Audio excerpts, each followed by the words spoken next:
Merci Seigneur, merci Seigneur, je veux te remercier, je veux te remercier, je veux te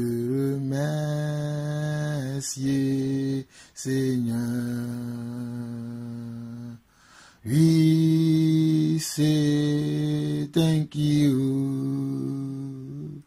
We say thank you. We say thank you. Je veux te remercier. Je veux te remercier, Seigneur. Merci Seigneur, oh merci Seigneur, oui merci Seigneur, je veux te remercier, je veux te remercier Jésus, oui c'est thank you. Oh, we say thank you. We say thank you. We say thank you. Oh, we say thank you. Je veux te remercier. Je veux te remercier, Seigneur. Tu es majestueux, oh tu es merveilleux, tu es wonderful. Je veux te remercier, je veux te remercier, Jésus.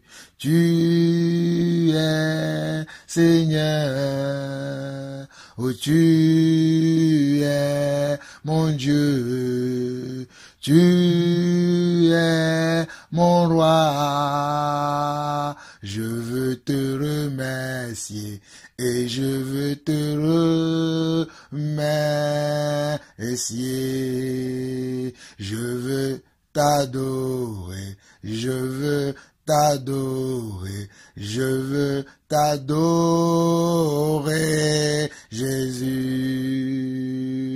Je veux t'adorer, je veux t'adorer, je veux t'adorer, Jésus. Je veux te louer, je veux te louer, je veux te louer, Seigneur. Oh merci, mon roi, merci, Yahvé, merci, Adonai. Je veux t'exalter, je veux t'exalter, je veux t'exalter, mon roi. Oh, je veux t'exalter, je veux t'exalter, je veux t'exalter, mon roi. Tu es merveilleux, tu es merveilleux, tu es glorieux, oh tu es glorieux, tu es glorieux, je veux te remercier, Jésus. Mon frère, ma sœur, toi qui écoutes ma voix ce matin, je veux te dire de la part du Seigneur que toi et moi, nous devons remercier le Seigneur. Toi et moi, nous devons adorer le Seigneur. Toi et moi, nous devons élever le Seigneur pour tout ce qu'il fait dans notre vie. Mes frères, que le Seigneur vous multiplie ses grâces, que le Seigneur vous multiplie ses faveurs, que le Seigneur vous multiplie ses forces. Mes frères, nous sommes aujourd'hui le 6 novembre 2011. Il est presque 5 heures dans ma montre et ça fait depuis 1 heure ou 2 heures que je suis avec le Seigneur en train de recevoir de lui la marche à suivre, afin de recevoir de lui ce que je dois vous enseigner. Et le Seigneur m'a conduit à intercéder, à prier pour beaucoup d'entre vous, à prier pour l'église, à prier pour les frères et sœurs. Et j'aimerais vous dire ce matin que j'ai prié, j'ai intercédé comme j'ai l'habitude, mais le Seigneur m'a dit de le dire à son église. C'est pour cela que je me permets de vous dire ces choses, que je viens de prier encore pour les frères et sœurs. Je viens de prier pour nous tous, afin que nous soyons attachés à la vraie doctrine, afin que nous soyons attachés au Seigneur notre Dieu, celui qui nous a appelés des ténèbres à son agréable lumière. Que sa paix vous soit multipliée, que sa grâce vous soit multipliée. Toi qui es tombé hier, que le Seigneur te donne la force aujourd'hui pour que tu te relèves. Que toi qui es faible, que le Seigneur te donne la force aujourd'hui pour que tu sois forte. Que toi qui es malade, que le Seigneur soit ta guérison aujourd'hui. Toi qui n'as plus d'espoir, que le Seigneur soit ton espérance aujourd'hui. Toi qui n'as plus de foi, que le Seigneur soit ta foi aujourd'hui. Toi qui n'as plus de courage, que le Seigneur soit ton courage. Toi qui n'as plus aucun appui, que le Seigneur soit ton appui aujourd'hui. Que celui qui a des oreilles pour entendre ce que le Seigneur dit à son Église puisse recevoir. Soyez bénis de la part du Seigneur. Amen. Frères et sœurs, vous écoutez la voix de Jean-Paul Lawson. Le Seigneur m'a permis, le Seigneur m'a encore enseigné. Le Seigneur veut encore ce matin que je puisse vous parler de ce que j'ai commencé à faire. Et comme je vous ai dit que je vais arrêter les vidéos, mes frères, il n'y aura pas de vidéo, mais il va y avoir des enseignements qui seront des audios. Alors, je vous l'ai dit que ceux qui souhaitent que nous puissions les rencontrer, que nous puissions partager avec eux, que nous puissions partager l'amour de Dieu qui est en nous avec eux, que nous sommes disponibles parce que le Seigneur nous donne les moyens maintenant pour que nous puissions aller voir nos frères un peu partout, ici en France, ici en Europe, en Afrique, aux États-Unis et un peu partout dans le monde. Donc vous qui souhaitez que nous puissions venir vous rencontrer, parler de l'amour de Dieu avec vous, partager la foi que nous professons avec vous, nous vous donnons nos contacts. Vous pouvez me contacter sur mon adresse email. J'ai un email, voici mon email. Vous écrirez Laté Jean-Paul et Laté Jean-Paul s'écrit comme ça. LATEJEANPAUL @yahoo.fr. Si vous voulez m'écrire pour me donner vos témoignages, vous voulez m'écrire pour des renseignements, vous voulez m'écrire pour une question, vous pouvez m'écrire sur cette boîte email qui est latejeanpaul@yahoo.fr. latejeanpaul@yahoo.fr. Je répète encore, latejeanpaul@yahoo.fr. Et comme vous l'entendez, ça s'écrit comme vous l'entendez. Laté, L-A-T-E, Jean-Paul, comme vous l'entendez, le tout attaché avec un A et yahoo.fr. Vous pouvez me contacter aussi par téléphone. Vous pouvez me contacter aussi par téléphone au 00 33 6 23 61 03 15. Vous pouvez me contacter aussi sur le 00 33 6 23 61 03 15. Et que le Seigneur vous multiplie ses grâces, que le Seigneur vous multiplie ses faveurs. Mes frères, soyez encouragés. Alors nous allons continuer encore aujourd'hui, selon que l'Esprit m'a enseigné, selon que l'Esprit m'a réveillé cette nuit, afin que je continue à vous parler de l'appel. Je crois que je vais rester sur ce sujet de l'appel un long moment, selon que le Seigneur disposera les temps et les circonstances. Si lui-même il ne revient pas pendant ce temps, nous continuerons à aborder ce sujet qui est l'appel. l'appel, parce que beaucoup d'entre nous ne savent pas ce que c'est que l'appel. Beaucoup d'entre nous rigolent avec l'appel de Dieu. Beaucoup d'entre nous bricolent avec l'appel de Dieu. Beaucoup d'entre nous se trompent avec l'appel de Dieu. Beaucoup d'entre nous font de n'importe quoi avec l'appel de Dieu. Beaucoup d'entre nous ne sont pas rigoureux dans l'appel de Dieu. Beaucoup d'entre nous tournent le dos à Dieu malgré son appel. Alors toi qui as reçu l'appel de Dieu, Dieu m'envoie te parler afin que tu sois conscient de la semence que Dieu a mis en toi. En réalité, l'appel de Dieu veut dire recevoir de Dieu une semence. Mes frères, en réalité, l'appel de Dieu veut dire recevoir de Dieu une semence. Dans le mot grec, l'appel qui est une semence veut dire sperma. Sperma, comme je suis en train de le dire, s'écrit S-P-E-R-M-A. C'est un mot grec qui veut dire en français la semence. Sperma, la semence. Sperma qui veut dire la semence. Donc chacun d'entre nous, nous avons reçu une semence de Dieu. Nous qui sommes des disciples, nous qui sommes appelés à servir Dieu, lorsque Dieu nous appelle, Dieu nous donne comment? Une semence. Une semence non pas pour aller faire n'importe quoi dans le monde, non pas pour aller jouer dans le monde, mais une semence pour que nous puissions être ses enfants, pour que nous puissions être des instruments qu'il va utiliser pour changer. Est-ce que ce soit nous-mêmes, pour changer nos frères qui sont autour de nous, pour changer nos familles et pourquoi pas changer le monde. Vous savez que beaucoup de choses évoluent dans ce monde, changent dans ce monde au travers comment des hommes. Et Dieu aussi, quand il veut agir, il agit au travers des hommes. Et beaucoup d'entre nous, Dieu a mis en nous une semence. Je répète encore, Dieu a mis en toi une semence. Toi qui as un doute, toi qui as perdu tout espoir, toi qui as perdu la foi, je veux te dire ce matin que Dieu a mis en toi comment? Une semence pour faire sa volonté, une semence pour faire son œuvre, une semence pour travailler dans sa moisson, une semence pour aider dans sa moisson, une semence pour aller servir dans sa moisson.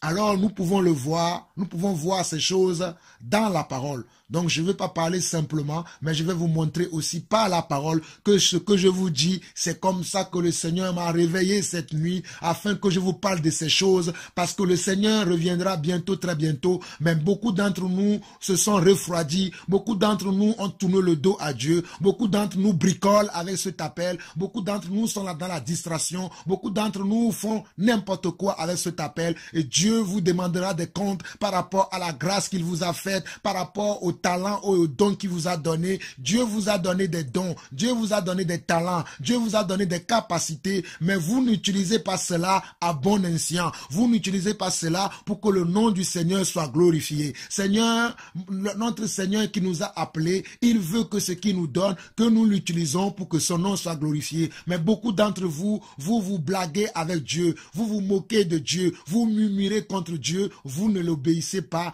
et vous ne l'écoutez même pas. Mais je prie ce matin que le Seigneur te fortifie, que cela ne soit plus pareil, mais qu'à partir de maintenant, tu comprennes que la volonté de Dieu pour toi, c'est d'utiliser la semence qu'il a mis en toi afin que son nom soit glorifié. Alléluia. C'est très important, mes frères et sœurs. Alors prenons la parole, nous allons partir à Éphésiens. Nous allons partir tout d'abord dans Éphésiens, nous allons voir Éphésiens chapitre 2 tout d'abord. Éphésiens chapitre 2. Éphésiens chapitre 2. Éphésiens chapitre 2. Mes frères, pour vous rappeler, nous sommes encore dans ce thème dont ceux qui n'ont pas suivi les premières parties, je vous prie, je vous en supplie, dans le nom du Seigneur Jésus-Christ, allez suivre cet enseignement, cela va beaucoup vous aider, cela va vous faire du bien. Je vous en supplie et partagez cet enseignement autour de vous. Partagez-le même avec des hommes de Dieu. Partagez-le avec ceux qui enseignent. Partagez-le avec les apôtres, les prophètes, les évangélistes et les docteurs. Partagez-le aussi avec les gens autour de vous, vos familles, vos frères et sœurs, parce que cela va leur faire beaucoup de bien. Partagez-le avec vos frères chrétiens. Cela va leur faire beaucoup de bien. Ne gardez pas ces choses pour vous seuls, mais partagez-le autour de vous parce que cela va aider beaucoup de personnes. Que ceux qui m'écoutent soient bénis. Que le Seigneur vous multiplie ses grâces. Donc nous sommes ce matin dans Éphésiens chapitre 2, et nous parlons du sujet de l'appel. Je l'ai déjà dit que Dieu nous appelle de deux manières. Dieu nous appelle d'abord, le premier appel, c'est que Dieu nous appelle à sortir du monde. Dieu nous appelle d'abord à sortir du monde. Et lorsque nous sortons du monde et que nous venons à lui, il nous appelle maintenant à accomplir une mission dans son royaume, dans son église. Quand je dis son église, ce n'est pas simplement l'église localement, mais c'est l'église universelle, c'est-à-dire c'est l'église dans le monde entier.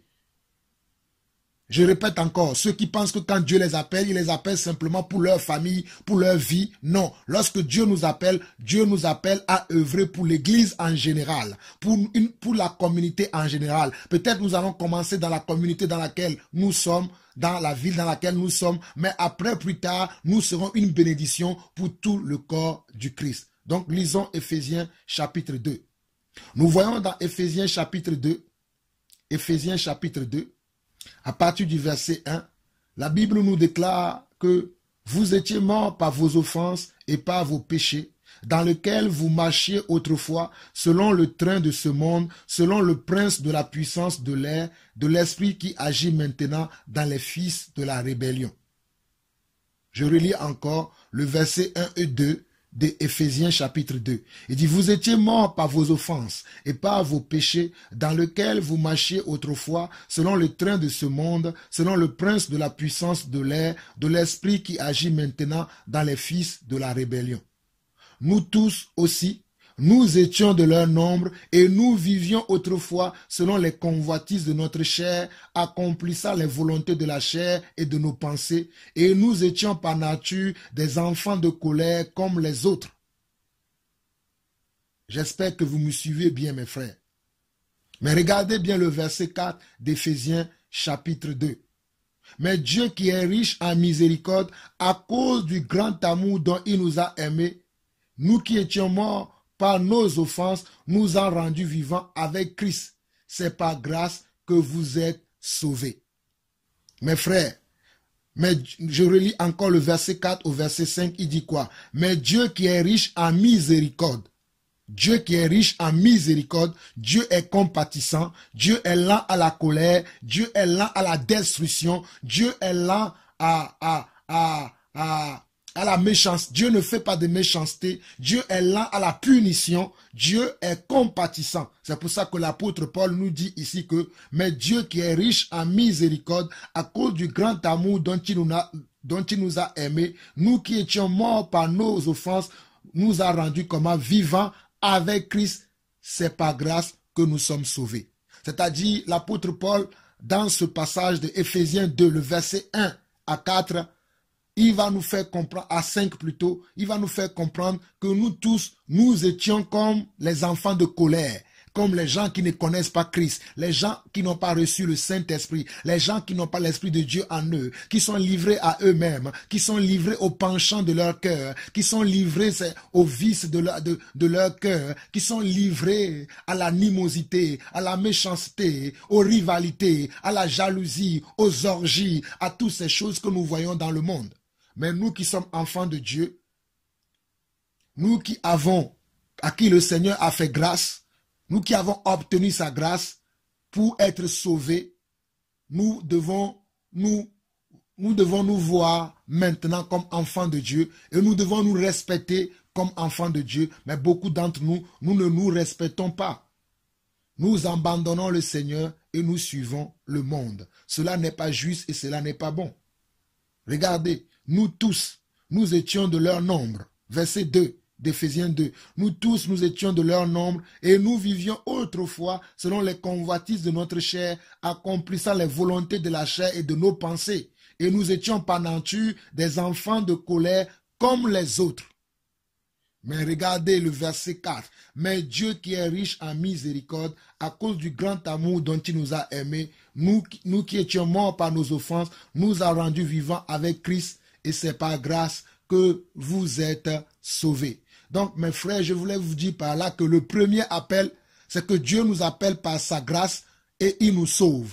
C'est-à-dire, il nous sort du monde pour nous ramener dans son royaume. Je dis encore, le premier appel que nous recevons du Seigneur, c'est que Dieu nous appelle à sortir du monde. Dieu nous appelle à sortir de la méchanceté. Dieu nous appelle à sortir des rivalités. Dieu nous appelle à sortir de l'hypocrisie. Dieu nous appelle à sortir du mensonge. Dieu nous appelle à quitter le monde. Le premier appel que nous recevons, c'est l'appel de sortir du monde. Beaucoup d'entre nous se disent qu'ils sont sortis du monde, alors qu'ils sont encore dans le monde. Parce que quand nous voyons leur comportement, quand nous voyons leur caractère, quand nous voyons leurs attitudes, nous voyons encore que le monde agit en eux.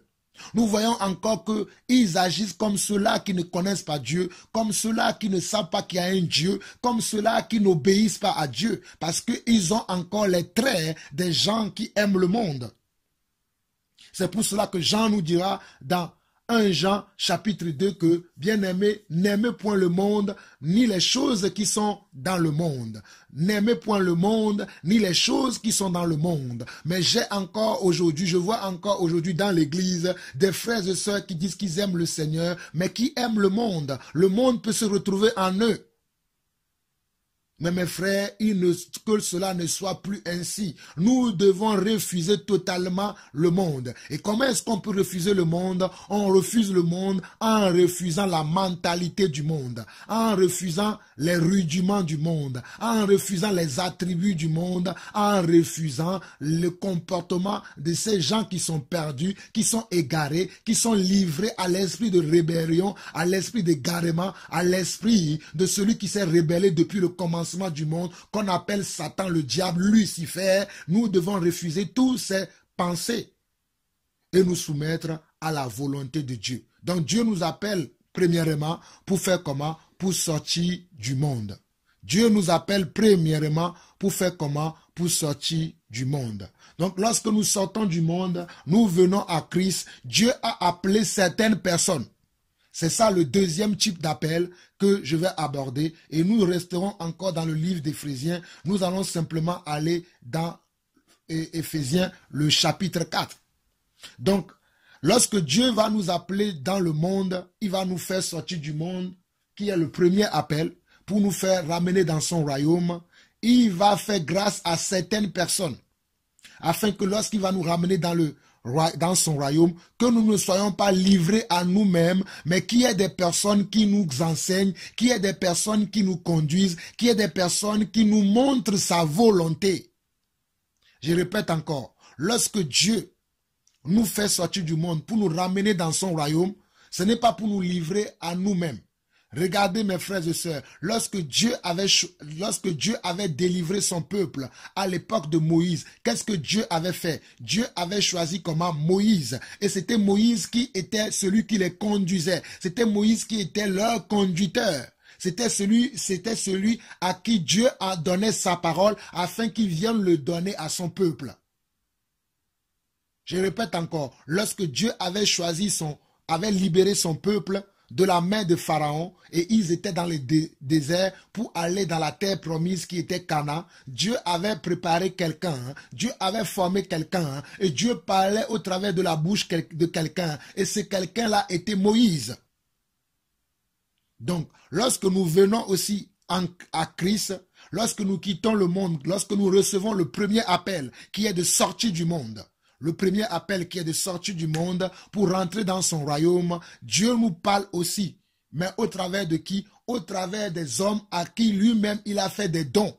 Et à qui lui-même Dieu a donné des dons, Dieu a donné des grâces, Dieu a donné des faveurs pour que ces personnes-là soient des anciens, pour que ces personnes-là soient des conducteurs, ceux-là qui vont écouter sa parole et nous les transmettre, ceux-là qui vont écouter sa volonté et nous les transmettre, ceux-là qui vont écouter ses commandements et nous les donner après. Et moi, Jean-Paul Lawson, j'ai fait partie de ces personnes-là. Dieu m'a accordé la grâce. Je vous l'ai dit dans les précédents enseignements, quand je parlais de l'appel, et vous qui ne l'avez pas suivi, je vous en supplie au nom du Seigneur, allez suivre ces enseignements, vous allez être beaucoup encouragés, vous allez recevoir beaucoup d'instructions de la part du Seigneur. Alors dans Éphésiens chapitre 4, Éphésiens chapitre 4,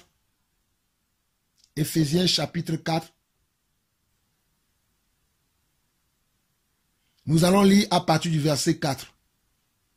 Éphésiens chapitre 4, nous allons lire à partir du verset 4.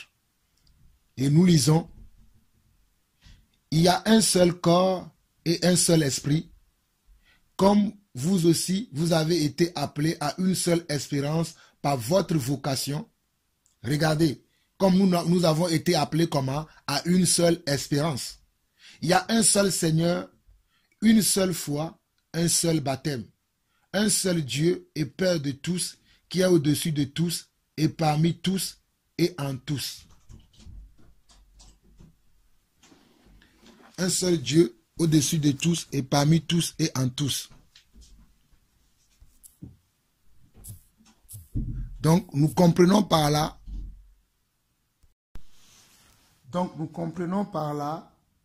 que déjà Dieu nous appelle à une seule espérance. Il nous appelle à une seule espérance et il nous appelle à une seule vocation.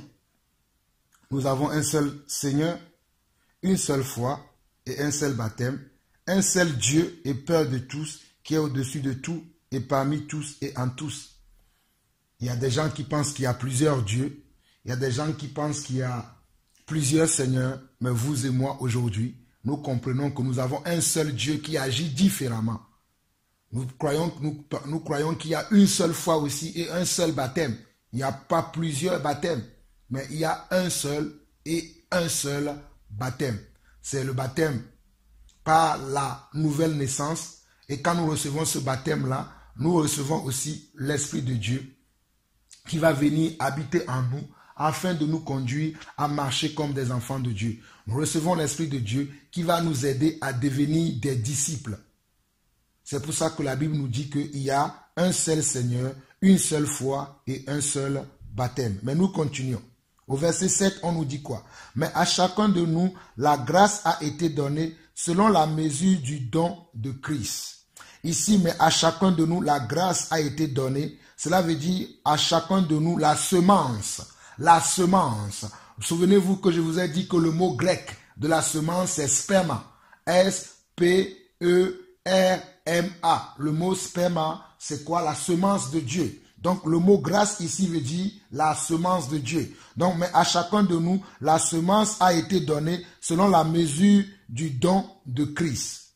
Selon la mesure du don de Christ. C'est pourquoi il est dit, étant monté dans les hauteurs, il a amené des captifs et il a fait des dons aux hommes.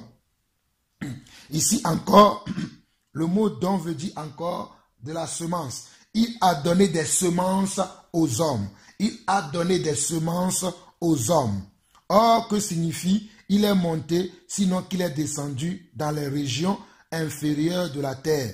Celui qui est descendu, c'est le même qui est monté au-dessus de tous les cieux, afin de remplir toutes choses.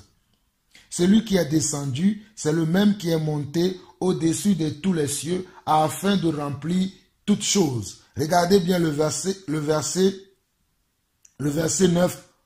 le verset 7 qui dit, mais à chacun de nous, la grâce a été donnée selon la mesure du don de Christ. C'est pourquoi il est dit, étant monté dans les hauteurs, il a amené des captifs et il a fait des dons aux hommes. Il a fait des dons aux hommes. Il a fait des dons aux hommes. Il a fait des dons à qui? À des hommes. Il a donné de la sémence à des hommes. Il a donné de sa nature à des hommes. Il a donné de son pouvoir à des hommes. Il a donné de son autorité à des hommes. Il a donné de sa sagesse et de son intelligence à des hommes. Il a octroyé de son esprit à des hommes afin que ces hommes nous conduisent.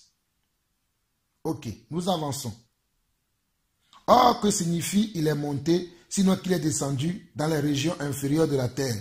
Celui qui est descendu, c'est le même qui est monté au-dessus de tous les cieux, afin de remplir toutes choses. Vous savez vous-même, quand on nous parle ici de Christ, qui est monté dans la géhenne, qui est monté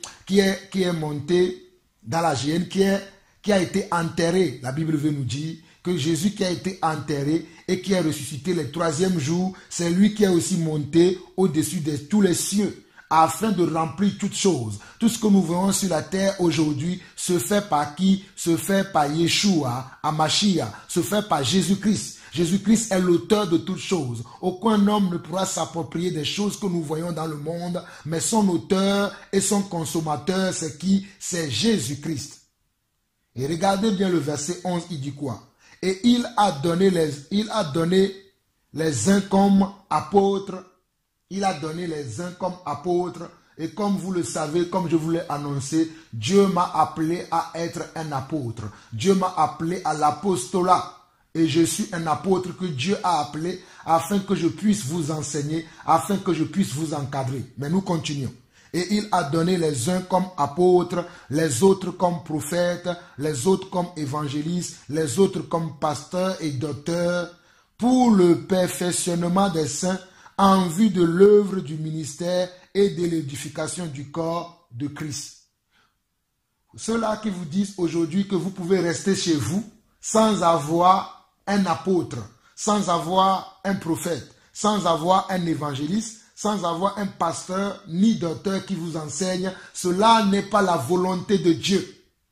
Parce que la volonté de Dieu, c'est que lorsque Dieu nous appelle et que nous rentrons dans son royaume, il veut maintenant que nous nous asseyons soit au pied d'un apôtre, soit au pied d'un prophète, soit au pied d'un évangéliste, soit au pied d'un pasteur ou d'un docteur, afin d'être enseigné. Je répète encore. Le but de Dieu et la recommandation du Seigneur, c'est que nous soyons assis au pied d'un apôtre, au pied d'un prophète, au pied d'un évangéliste, au pied d'un pasteur ou au pied d'un docteur pour être enseignés pour notre perfectionnement. Parce que comme nous venons du monde, nous avons encore des rudiments du monde en nous que ces apôtres-là, ces anciens vont enlever en nous. Ces anciens vont nous enseigner, vont nous encadrer, afin que tout ce qui est encore du monde à l'intérieur de nous, afin que tout ce qui est encore de la peur, de la timidité, tout ce qui est encore de la jalousie, tout ce qui est encore du mensonge, tout ce qui est encore de l'ennemi qui est resté en nous, ces personnes-là vont nous enseigner afin que nous puissions nous libérer de ces choses et être perfectionnés selon la volonté de Dieu. Et ces personnes, ce sont des hommes, ce ne sont pas des femmes. Ce sont des hommes que Dieu a appelés. Ce sont des hommes. Quand vous voyez les 12 apôtres du Seigneur, ce sont des hommes. Quand nous voyons à l'époque des apôtres, vous lisez le livre des Actes des apôtres, au coin de ces hommes-là étaient des femmes. Ce ne sont que des hommes à qui Dieu a appelé. Donc ce ne sont pas les gens que vous voyez aujourd'hui qui sont des femmes mais qui se disent apôtres ou prophètes ou évangélistes, ou docteurs, ou ceci ou cela. Non, je vous dis que ces personnes, Dieu ne les a pas appelées, parce que Dieu n'appelle pas les femmes. Bon, Dieu appelle aussi les femmes à faire autre chose dans son royaume. Mais quant à ce qui concerne les 5 ministères, les dons ministériels, parce que nous avons 2 types de dons, c'est-à-dire lorsque Dieu nous fait grâce et que nous venons dans son royaume, et qu'il nous appelle maintenant, il nous appelle, le premier appel que nous acceptons, nous rentrons dans son royaume, il y a un deuxième type d'appel, c'est-à-dire que Dieu nous appelle et il nous donne comment? Soit un don ministériel, soit un don de motivation pour aller travailler dans la moisson. Je répète encore, soit Dieu nous donne un don ministériel si nous sommes des hommes et même des femmes, et si nous sommes des hommes, pas des femmes. Si nous sommes des hommes, Dieu nous donnera comment? Un don ministériel. Mais les dons de motivation sont donnés et que ce soit aux hommes ou aux femmes. Je répète encore, les dons de motivation peuvent être donnés que ce soit à un homme ou à une femme. Mais les dons ministériels, qui est un appel de Dieu, ce n'est donné comment? Qu'aux hommes. Je répète encore, les dons ministériels sont donnés uniquement aux hommes. Mais les dons de motivation sont donnés et aux hommes et aux femmes.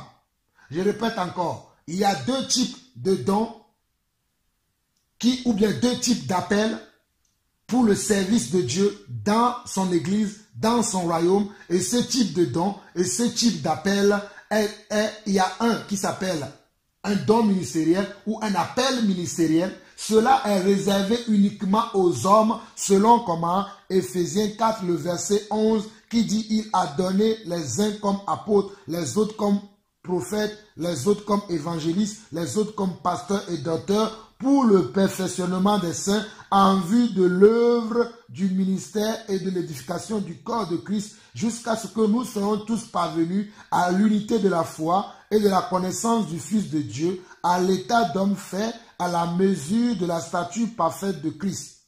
Ainsi, nous ne serons plus des enfants flottants et emportés à tout vent de doctrine par la tromperie des hommes. Regardez encore, pas la tromperie des femmes, mais par la tromperie des hommes, par leur ruse dans leurs moyens de sédition, mais en professant la vérité, dans l'amour, nous croîtrons à tous égards en celui qui est le chef Christ, c'est de lui, et grâce à tous les liens de son assistance, que tout le corps, bien coordonné et formant un solide ensemblage, tire son accroissement selon la force qui convient à chacune de ses parties et s'édifie lui-même dans l'amour. C'est un verset que vous devez vraiment méditer. C'est un chapitre de la Bible que vous devez vraiment beaucoup méditer. Surtout vous les femmes, à qui Dieu n'a pas fait ces grâces-là, à qui Dieu n'a pas donné ces dons d'enseignement, ces dons d'encadrement, ce don d'ancien. Le Seigneur me dit de vous lire encore un autre passage. Allons lire 1 Pierre chapitre 5. 1 Pierre chapitre 5 pour que vous puissiez comprendre quelle est la volonté de Dieu pour les dons ministériels. 1 Pierre chapitre 5, Pierre nous parle de cela. Parce que Pierre est quelqu'un qui avait reçu ce don ministériel. Pierre était un apôtre. Donc Pierre nous écrit dans 1 Pierre chapitre 5, 1 Pierre chapitre 5, 1 Pierre chapitre 5 à partir du verset 1, Pierre va dire, voici les exhortations que j'adresse aux anciens qui sont parmi vous. Les anciens, c'est ceux qui conduisent l'église. Aux anciens qui sont parmi vous. Moi, ancien comme eux, témoin des souffrances de Christ et participant de la gloire qui doit être manifestée. Donc, Pierre était un ancien, quelqu'un qui a été témoin des souffrances de Christ parce que Christ l'a appelé. Quand Christ l'a appelé, pour la première fois, c'est pour sortir du monde. Parce que Pierre était comment? Était un pécheur. Il péchait dans le monde. Il avait les mêmes attitudes comme tous les pécheurs. Il était violent comme tout le monde. Il avait les mêmes caractéristiques que chacun d'entre nous, que certains d'entre nous, nous avions dans le passé. Donc Pierre était comme nous. Mais lorsque Christ l'a appelé et qu'il est venu à Christ, Christ l'a formé. Christ l'a formé afin qu'il soit comment? Qu'il soit un apôtre. Afin qu'il soit comment? Afin qu'il soit un évêque. Afin qu'il soit comment? Afin qu'il soit un ancien. Le mot évêque veut dire ancien et le mot ancien veut dire évêque et le mot ancien veut dire quelqu'un qui a reçu un appel ministériel pour travailler dans la maison de Dieu qui est son église. Et la maison de Dieu qui est son église, c'est l'église universelle. Cela n'est pas uniquement une église locale, d'une localité. C'est vrai que tu peux commencer à travailler dans ton ministère, dans une localité, mais tu peux être amené à aller aider dans une autre localité, dans une autre ville, dans une autre nation, dans un autre continent, selon que Dieu te donne comment la capacité et la force. Vous comprenez cela? Donc Pierre était quelqu'un qui était un ancien, qui avait reçu du Seigneur comment? Qui avait reçu cet appel-là. Et c'est pour cela qu'il va écrire ici dans 1 Pierre chapitre 5, à partir du verset 1, il va dire, voici les exhortations que j'adresse aux anciens qui sont parmi vous, moi ancien comme eux, témoins des souffrances de Christ et participants de la gloire qui doit être manifestée. Il va dire quoi? Percez le troupeau de Dieu qui est sous votre garde, non par contrainte, mais volontairement, selon Dieu, non pour un gain sordide, mais avec dévouement. Non comme dominant sur ceux qui vous sont échus en partage, mais en étant les modèles du troupeau. Et lorsque le souverain berger, celui qui est le grand berger, qui nous a appelés, nous les petits bergers. Le grand berger, c'est qui? C'est Christ. Mais il nous a appelés des petits bergers, comme moi je suis un petit berger que Dieu a appelé, en me donnant un ministère qui est le ministère d'apostolat d'un apôtre. À certains, il leur a donné le ministère de prophète, à d'autres, il leur a donné le ministère d'évangéliste, à d'autres, il leur a donné le ministère de pasteur, et à d'autres, il leur a donné comment? Le ministère de docteur. Mais à moi, il m'a octroyé le ministère d'apôtre. Et nous voyons ici le verset 4, il dit, « Et lorsque le souverain berger paraîtra, vous obtiendrez la couronne incorruptible de la gloire. » Donc, regardez bien ici au verset 2, Paul va se présenter lui-même en tant que comment? En tant qu'un ancien, en tant que quelqu'un en qui Dieu a donné sa grâce, en tant que quelqu'un qui a reçu une semence, qui a reçu le sperma de Dieu. Qui a reçu une semence. Le sperma, c'est, comme je vous l'ai dit, c'est un mot grec qui signifie la semence. Pierre a reçu une semence de Dieu pour être comment? Pour être une partie de Dieu. Il n'est pas la totalité de Dieu, mais il y a une partie de Dieu. Dieu va parler maintenant au travers de la bouche de Pierre pour nous instruire, pour nous encadrer, pour nous corriger, pour nous enseigner. Et qu'est-ce que Pierre va dire vers le verset 2? Il va dire, paissez le troupeau. Comme je vous envoie tout le temps les enseignements, c'est pour vous paître, pour que vous soyez comment? Des enfants qui écoutent leur Dieu, qui écoutent leur Père. Donc il va dire, paissez le troupeau de Dieu qui est sous votre garde, non par contrainte. Je ne le fais pas par contrainte. Comme je vous dis, là, il est tard chez moi. Lorsque j'ai commencé à prier cette nuit, même là, toute ma famille est réveillée. Ce sont des prières de combat que j'ai fait parce que Dieu m'a dit, tu dois combattre pour mon église. Tu dois combattre pour tes frères et sœurs qui t'écoutent. Donc Dieu a mis en moi un esprit de combat cette nuit. J'ai combattu dans la prière, j'ai combattu dans la louange et après Dieu m'a dit, tu vas continuer l'enseignement sur l'appel. Donc il va dire quoi? Paissez le troupeau de Dieu qui est sous votre garde, non pas par contrainte, mais volontairement, selon Dieu, non pas pour un gain sordide, mais avec dévouement.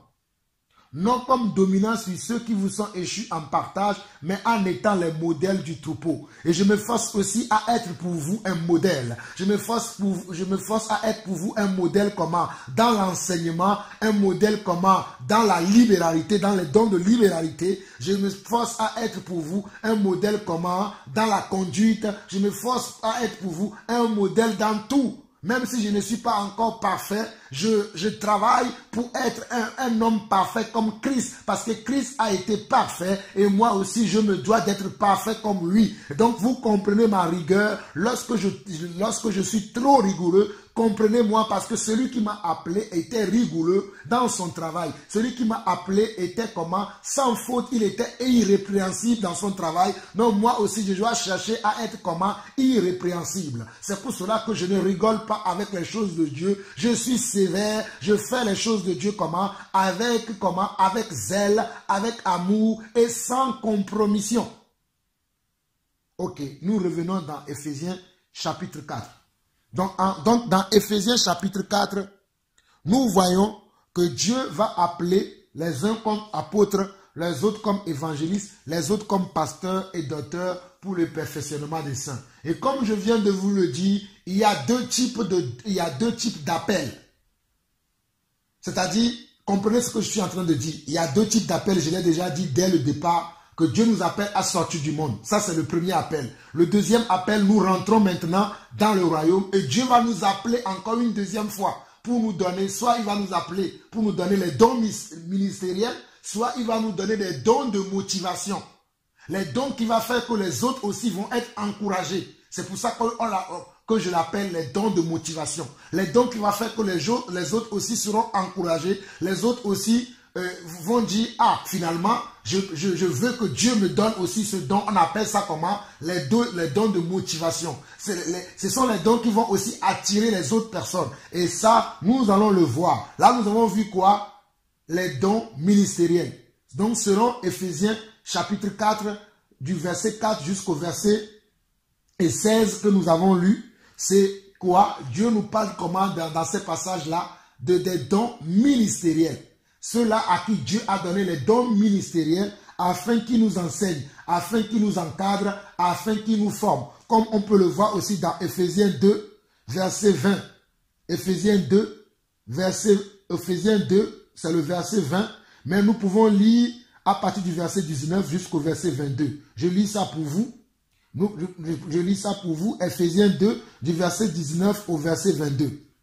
Ainsi donc, vous n'êtes plus des étrangers, ni des gens du dehors, mais vous êtes concitoyens des saints, gens de la maison de Dieu, Dieu fait allusion à qui? Dieu fait allusion à nous qui sommes devenus enfants de Dieu aujourd'hui. Dieu ne nous voit plus comme des gens du dehors, mais Dieu nous voit maintenant comme les gens de la maison de Dieu, les saints.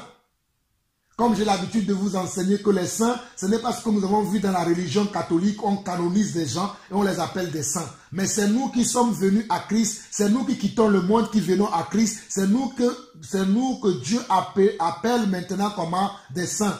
Donc, lorsque nous quittons le monde et que nous rentrons dans le royaume de Dieu, nous devenons des saints. Parce que Dieu nous justifie par son sang, il nous glorifie par son sang, et par son sang nous sommes lavés de tous nos péchés, et nous devenons comment? Des saints.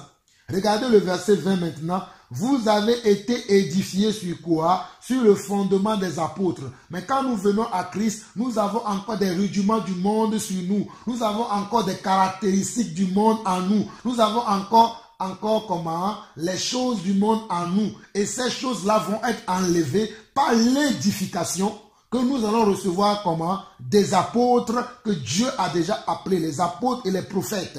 C'est la même chose que Éphésiens chapitre 4, verset 11. Vous avez été édifiés sur le fondement comment? Des apôtres et des prophètes. Jésus-Christ lui-même étant comment? Étant la pierre angulaire. Vous avez été édifiés sur le fondement des apôtres et des prophètes. Jésus-Christ lui-même étant la pierre angulaire.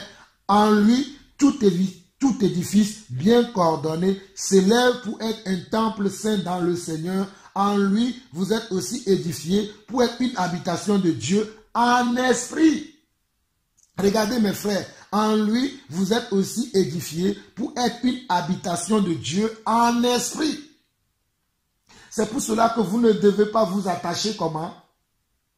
À vos maisons, à vos bâtiments, à des choses que vous possédez dans ce monde, ceux-là qui s'attachent à leur église, ceux-là qui s'attachent à des choses de la terre. Vous devez comprendre que lorsque Dieu vient habiter en nous, nous devons être maintenant comment? Une habitation de Dieu en esprit et cherchant à adorer et à louer Dieu en esprit, cherchant à faire toutes choses conduites comment? Par l'esprit. Car Dieu est esprit et ceux qui l'adorent doivent l'adorer en esprit et en vérité. Dieu est esprit et tous ceux qui l'adorent doivent l'adorer comment? En esprit et en vérité. Je répète encore, Dieu est esprit et tous ceux qui l'adorent doivent l'adorer en esprit et en vérité. Et non s'attacher à des bâtiments, et non s'attacher à ce monde, à des choses qui sont dans ce monde. Beaucoup d'entre vous, vous attachez à votre travail, vous vous attachez à vos maisons, vous vous attachez à votre église. Mais attachez-vous à l'Esprit de Dieu. Attachez-vous à l'Esprit de Dieu. C'est l'Esprit de Dieu qui va vous édifier. C'est l'Esprit de Dieu qui va vous changer. C'est l'Esprit de Dieu qui va vous transformer. C'est l'Esprit de Dieu qui permettra que vous soyez un homme surnaturel. Un homme au-dessus de l'ordinaire. C'est l'Esprit de Dieu qui va faire cela. Mais si vous ne permettez pas que l'Esprit de Dieu puisse vous habiter librement, vous ne le pouvez pas. Donc, nous continuons. Nous allons aller maintenant dans 1 Corinthiens chapitre 12 pour voir cette deuxième phase de l'appel. Lorsque nous venons dans le Seigneur, nous allons voir dans 1 Corinthiens chapitre 12. 1 Corinthiens chapitre 12. 1 Corinthiens chapitre 12. 1 Corinthiens chapitre 12. Que le Seigneur vous bénisse, frères et sœurs, pour ce partage que vous suivez et que je crois que vous allez partager aussi autour de vous afin que nous soyons tous éclairés. Nous sommes dans 1 Corinthiens maintenant chapitre 12. Nous allons lire à partir du premier verset. Et nous parlons toujours de l'appel. Je répéterai toujours ces choses pour que vous sachiez dans quel sujet nous sommes. Nous parlons de l'appel. Nous sommes maintenant comment? Au chapitre 12 de 1 Corinthiens. Et je vais lire à partir du premier verset. Il dit quoi? Pour ce qui concerne les dons spirituels, je ne veux pas, frères, que vous soyez dans l'ignorance.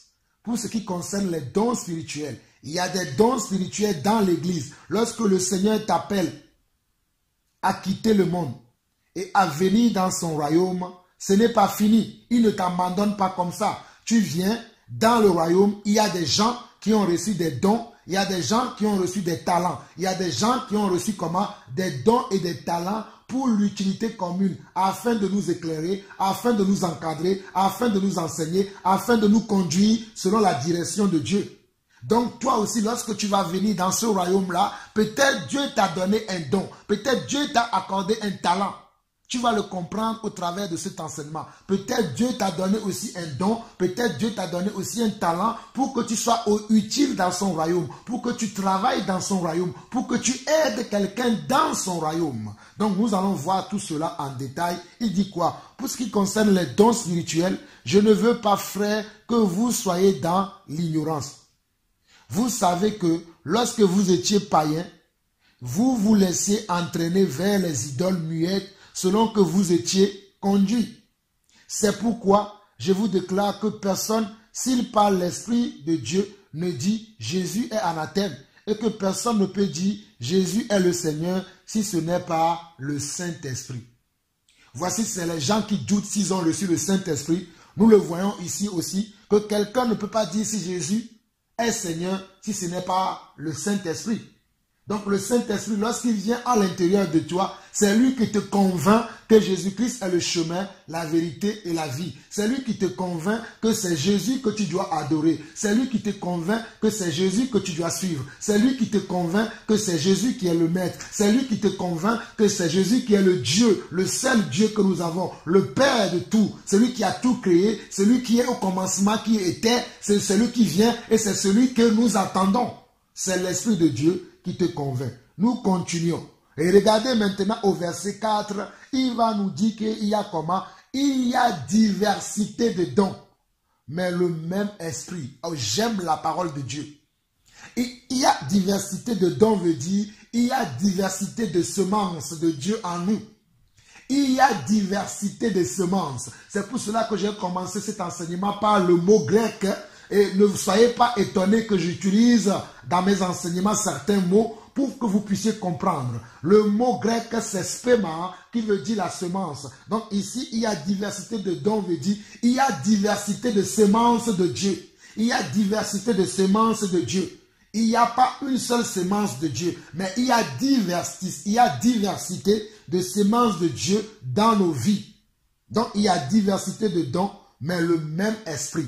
Il y a diversité de dons, mais le même esprit. Donc celui qui a appelé l'un comme apôtre a appelé quelqu'un d'autre comme prophète. Il a appelé quelqu'un d'autre comme évangéliste. Il a appelé quelqu'un d'autre comme pasteur. Et il a appelé quelqu'un d'autre comme docteur. Mais c'est la même personne qui fait cela. C'est la même personne qui donne cette semence-là. Il met cette semence à une personne et il va dire, toi, tu vas être un apôtre. Il va mettre une semence à quelqu'un d'autre et il va dire que toi, tu vas être comme un prophète. Il va mettre une semence à quelqu'un d'autre et il va dire que toi, tu vas être un évangéliste, ainsi de suite. Donc ici, au verset 4 de 1 Corinthiens 12, on nous dit, il y a diversité de dons, mais le même esprit. Diversité de ministères, mais le même Seigneur. Ah, j'aime ça. Diversité de dons. Diversité de dons à quelqu'un d'autre, Dieu lui a donné comment? Le don de libéralité. À un autre, Dieu lui a donné le don de foi. À un autre, ce sont les dons de motivation, ça. Quand je parle de libéralité, c'est le don de quoi? Ce sont des dons de motivation. Et à quelqu'un d'autre, Dieu lui a donné comment? Le don de comment? Le don d'exhortation. Comme nous le voyons dans Romains chapitre 12. À quelqu'un d'autre, Dieu lui a donné comment? Dieu lui a donné quoi? Dieu lui a donné le don d'interprétation des langues. À quelqu'un d'autre, Dieu lui a donné la parole de connaissance. Nous le verrons dans la suite de la lecture. Mais au verset 5, on nous dit qu'il y a diversité de ministères. Il y a diversité de ministères, mais le même Seigneur encore. Celui qui a appelé quelqu'un apôtre, c'est lui qui a appelé quelqu'un d'autre prophète, c'est lui qui a appelé quelqu'un d'autre évangéliste, c'est lui qui a appelé quelqu'un d'autre pasteur, et c'est lui qui a appelé quelqu'un d'autre comment? Un docteur. Regardez bien le verset 5. Diversité de ministères, mais le même Seigneur. Je précise encore, diversité de ministères, mais le même Seigneur. Mais c'est lui qui distribue comment? Ses ministères à nous les hommes, afin que nous puissions aller dans la moisson et encadrer son église, et diriger son église, et conduire son église. Lui-même étant comment? La tête. celui qui nous dirige, celui qui nous conduit, celui qui nous montre la voie à suivre, c'est lui-même. C'est pour ça qu'on nous dit ici qu'il y a diversité de dons, mais le même esprit, diversité de ministères, mais le même Seigneur. Donc celui qui a appelé quelqu'un comme un apôtre, et il n'y a pas un seul apôtre, il y a plusieurs. Ce n'est pas parce que je dis que je suis le seul apôtre que vous ne devez pas, si Dieu vous a envoyé vers un autre apôtre, ben, suivez cet apôtre-là. Ne cherchez pas forcément à être avec moi, Jean-Paul Laosson. Parce que Dieu qui m'a appelé apôtre, a appelé quelqu'un d'autre aussi apôtre. Il a appelé aussi quelqu'un d'autre prophète. Et il y a plusieurs apôtres sur la terre aujourd'hui. Il y a plusieurs prophètes sur la terre aujourd'hui. Il y a plusieurs évangélistes sur la terre aujourd'hui. Il y a plusieurs pasteurs sur la terre aujourd'hui. Il y a plusieurs docteurs sur la terre aujourd'hui. Je ne suis pas le seul apôtre que Dieu a appelé. Nous sommes nombreux sur la terre aujourd'hui que Dieu a appelé afin que nous puissions conduire son peuple, afin que nous puissions diriger son église. Je ne suis pas seul. Nous sommes nombreux. Nous sommes nombreux aujourd'hui à nous que Dieu a accordé comme sa grâce afin que nous puissions aller travailler dans sa moisson. Nous sommes nombreux. Simplement ce que je vous dirai, faites attention parce qu'au milieu de nous, il y a des loups ravisseurs, il y a des faux apôtres, il y a des faux prophètes, il y a des faux évangélistes, il y a des faux pasteurs et docteurs au milieu de nous. Avant de suivre quelqu'un, priez pour que Dieu vous montre que cette personne-là, que ce soit même moi que vous écoutez, priez pour que Dieu vous montre si je suis vrai ou faux. Demandez à Dieu que Dieu vous montre que ce que ce monsieur rencontre. Il dit qu'il est apôtre. Est-ce que c'est toi qui l'as vraiment appelé? Est-ce qu'il te connaît réellement? Est-ce qu'il ne s'est pas autoproclamé? Est-ce qu'il ne se ment pas à lui-même? Est-ce qu'il ne se trompe pas lui-même? Demandez cela à Dieu et Dieu vous le montrera, mes frères et sœurs. S'il vous plaît, c'est important. Sinon, vous allez vous faire avoir par les hommes. Surtout vous les femmes qui sont des sœurs très sensibles. Beaucoup d'entre vous, vous faites abuser par les hommes méchants, les hommes imposteurs, ceux-là qui volent le rôle de Dieu, ceux-là qui attribuent le rôle de Dieu et ils ne pensent qu'à leur ventre, ils ne pensent qu'à eux. Vous allez être abusés par ces hommes-là. Il n'y a pas que vous, il y a aussi certains frères qui se font aussi abuser, mais la majorité, ce sont vous les femmes. Mais je vous en supplie, mes sœurs, dans le nom du Seigneur Jésus-Christ, priez pour demander à Dieu qui vous devez suivre. Quelle est cette personne à qui Dieu a fait la grâce, qu'il a reçu un don ministériel et nous devons le suivre afin qu'il nous conduise vers de verts pâturages. Demandez cela à Dieu. Ne suivez pas n'importe qui. S'il vous plaît, que celui qui a des oreilles pour entendre, entende. Nous continuons. Le verset 6 dit quoi? Diversité d'opérations, mais le même Dieu qui opère tout en tous. Je bénis le Seigneur. Il y a aussi diversité d'opérations. Lorsque Dieu t'appelle à opérer aussi dans son royaume. Dieu t'appelle à être utile dans sa moisson. Dieu t'appelle à faire quelque chose dans son église. Dieu ne t'appelle pas simplement à être là, à être dans le recevoir. Bénissez-moi, pasteur, bénis-moi, apôtre, bénis-moi, prophète, bénis-moi, donne-moi une prophétie, donne-moi une parole de connaissance, donne-moi une parole de sagesse. Non, Dieu t'appelle aussi afin que toi aussi, tu sois participant de son corps du Christ, que tu sois participant dans son royaume. Dieu ne t'appelle pas simplement que tu sois là simplement à écouter, mais Dieu t'appelle aussi à participer. C'est pour ça qu'on voit ici diversité d'opérations, mais le même Dieu qui opère tout en tous. Dieu t'appelle aussi à opérer dans son royaume, à manifester quelque chose dans ton royaume. Peut-être ce sera pour accompagner les gens, peut-être ce sera pour aimer les gens, peut-être ce sera pour avoir une parole de connaissance. Continuons. Diversité d'opérations, continuons. N'oubliez pas que je précise que Dieu t'appelle. Dieu t'appelle premièrement à sortir du monde. Tu rentres dans son royaume, soit il va t'appeler à être apôtre, prophète, évangéliste, pasteur ou docteur. Si tu es uniquement un homme, soit tu es une femme et Dieu t'appelle à maintenant à faire quoi? À exercer quelque chose dans le royaume. À exercer une fonction particulière dans le royaume. Dieu va te donner une semence qui va être en toi, qui va te distinguer des autres. Cette semence-là va te distinguer des autres. Nous ne sommes pas tous pareils comme les 5 doigts de la main. Je comprends pourquoi il y a aussi cinq dons ministériels. Les 5 doigts de la main ne sont pas pareils. Le pouce n'est pas comme l'index et l'index n'est pas comme l'annulaire. Ils sont différents. Mais vous voyez, les 5 doigts de la main sont ensemble. Avec les 5 doigts de la main, je peux attraper comment? Un bol, je peux attraper comment? Un plat, je peux attraper beaucoup de choses avec les 5 doigts de la main parce qu'ils travaillent comment? En unité. C'est pour cela que les 5 dons ministériels aussi doivent travailler en unité pour le perfectionnement des saints. Pas dans la rivalité, pas dans la jalousie, mais nous devons travailler en unité. Il y a quelques-uns qui doivent se soumettre aux autres. Cela, c'est la volonté de Dieu. C'est comme ça que Dieu a fait les choses. Mais aujourd'hui, tout le monde veut être la tête. Tout le monde veut être le conducteur. Tout le monde... Il y en a certains qui sont tellement orgueilleux. Ils ne veulent pas s'asseoir pour se soumettre à ceux-là que Dieu a donné un esprit supérieur. À ceux-là que Dieu a donné des diversités de dons. Diversité de talents, ils ne veulent pas l'accepter, ils veulent tout le temps être eux aussi comme tout le monde, mais ils ne le peuvent pas. C'est pour cela qu'ils sont dans le bricolage. Mes frères, vous allez entendre parler de ce mot sortant de ma bouche, le bricolage. Il y a beaucoup de pasteurs bricoleurs, il y a beaucoup de prophètes bricoleurs, il y a beaucoup d'apôtres bricoleurs, il y a beaucoup d'évangélistes bricoleurs, il y a beaucoup de pasteurs et d'auteurs bricoleurs parce qu'ils ne veulent pas se soumettre à ceux-là à qui Dieu a accordé un don plus excellent, un don de connaissance et de sagesse plus excellent, un don ministériel plus excellent que la leur. Ils ne veulent pas l'admettre. C'est pour cela qu'il y a des rivalités, il y a de l'animosité dans l'église aujourd'hui parce que nous devons apprendre aussi à nous soumettre aux autres. Mes frères, j'insiste là-dessus, nous devons aussi apprendre à nous soumettre aux autres afin de recevoir de la part de Dieu ce que Dieu a mis dans la vie de ces personnes pour nous.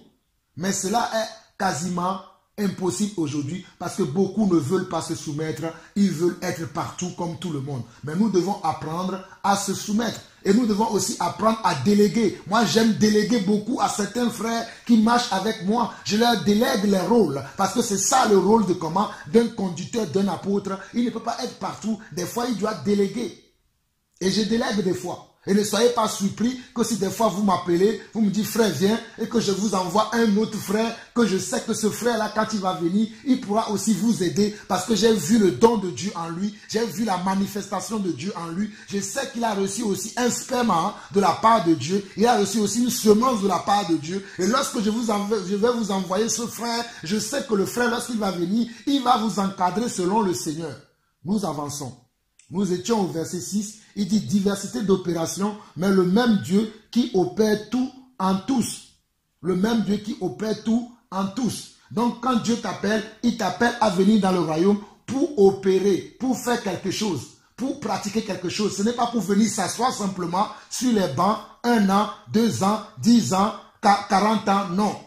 Quand tu viens, peut-être au départ, tu ne sauras pas ce que tu dois faire. Mais au-delà de quelques temps, dans un laps de temps, au travers de quelques mois passés, quelques années passées, tu dois savoir quel est ton rôle dans l'église. Qu'est-ce que Dieu t'a donné comme don et talent afin que tu sois utile pour l'œuvre de Dieu, afin que tu sois utile pour Dieu, afin que tu sois un instrument dans la main de Dieu. Tu dois le savoir. Mais tu ne peux pas rester comme ça, t'asseoir sur les bancs, tu viens, on te prêche ta parole, tu dis oui, amen.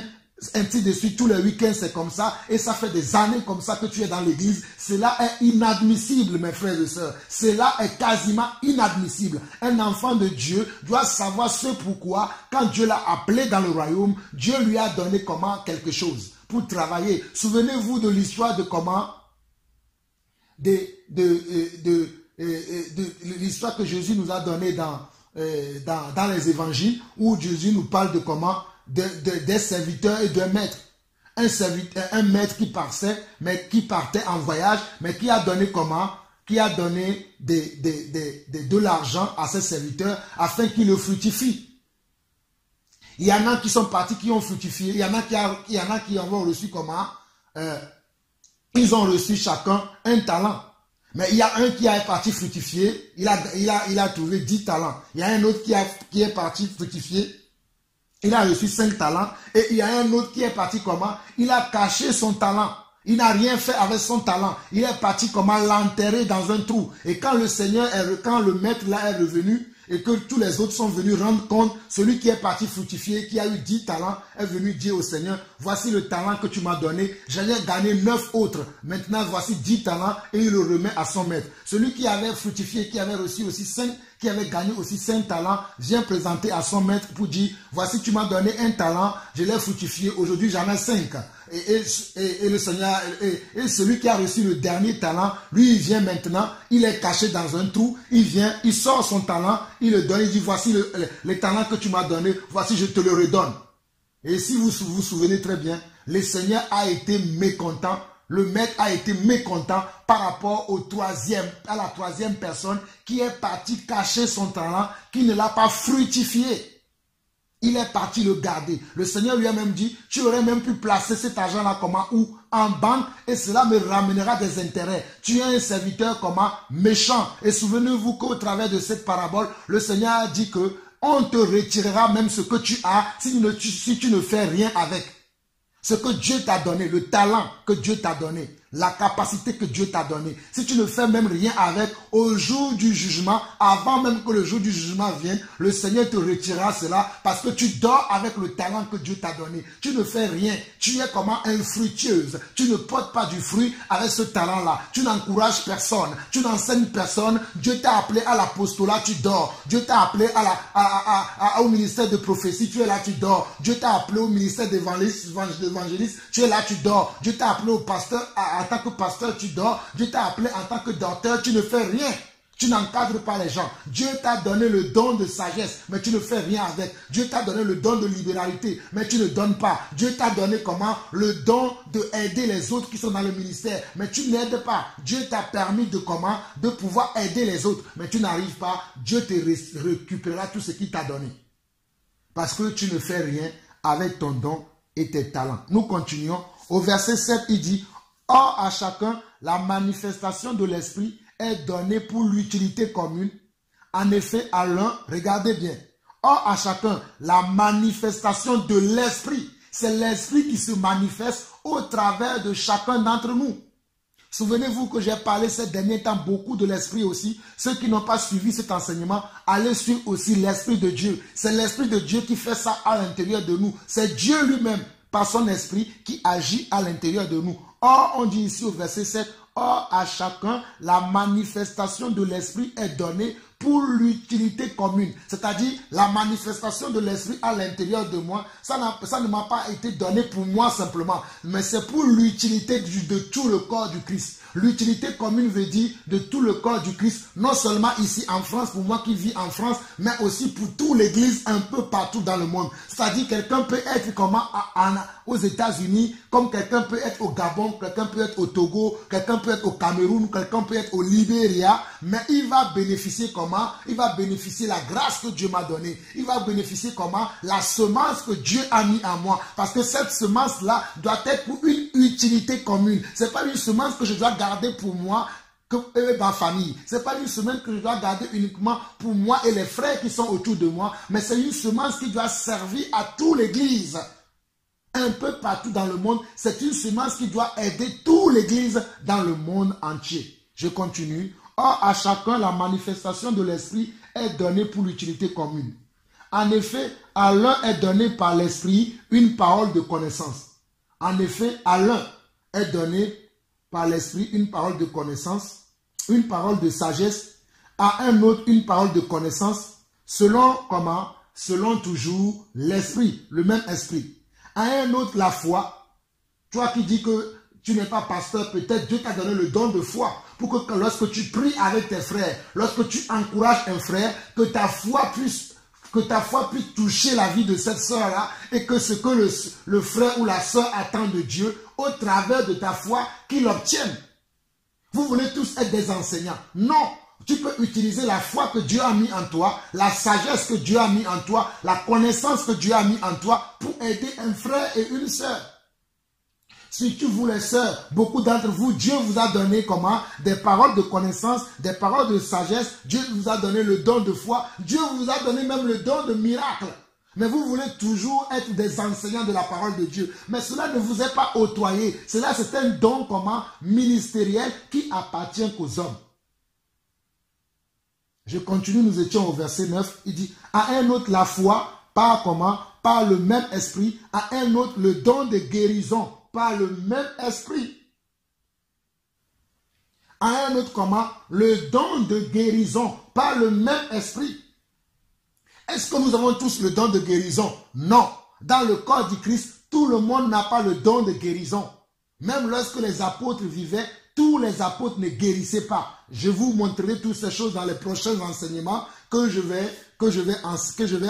J'ai déjà enseigné ces choses, mais je reviendrai dessus. Parce qu'il y a des enseignements qui circulent que vous pouvez guérir tout le monde. Frère, c'est dangereux de croire cela. Il y a des gens à qui Dieu a donné ce talent-là, à qui Dieu a mis cette semence-là. Lorsque ces personnes, eux, ils vont imposer les mains aux malades, les malades seront guéris. Lorsqu'ils vont imposer les mains comment? Aux morts, les morts vont ressusciter. Mais cela n'est pas donné à tout le monde. Mais vous pouvez aspirer à ce don-là, le demander à Dieu. Et si Dieu vous trouve juste, si Dieu vous trouve fidèle, c'est lui qui va vous le donner. Mais si vous ne l'avez pas, vous pouvez aller voir tous les malades qui sont dans ce monde et vous serez incapable de les guérir parce que Dieu ne vous a pas donné ce don. Mais il y a certaines personnes dans le corps du Christ à qui Dieu a donné ce don-là. Mais Dieu ne l'a pas donné à tout le monde, mais il y a quelques-uns parmi nous qui ont reçu ce don.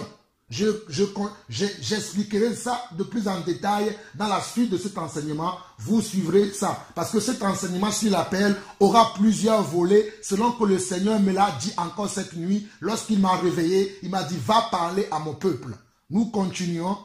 Nous étions au verset 9 où il dit, à un autre la foi par le même esprit, à un autre le don de guérison par le même esprit, à un autre le don d'opérer des miracles. Vous regardez bien, il dit à un autre. Ça veut dire qu'on n'est pas tous pareils dans le corps du Christ. On est tous différents parce qu'il y a diversité de ministères et diversité d'opérations.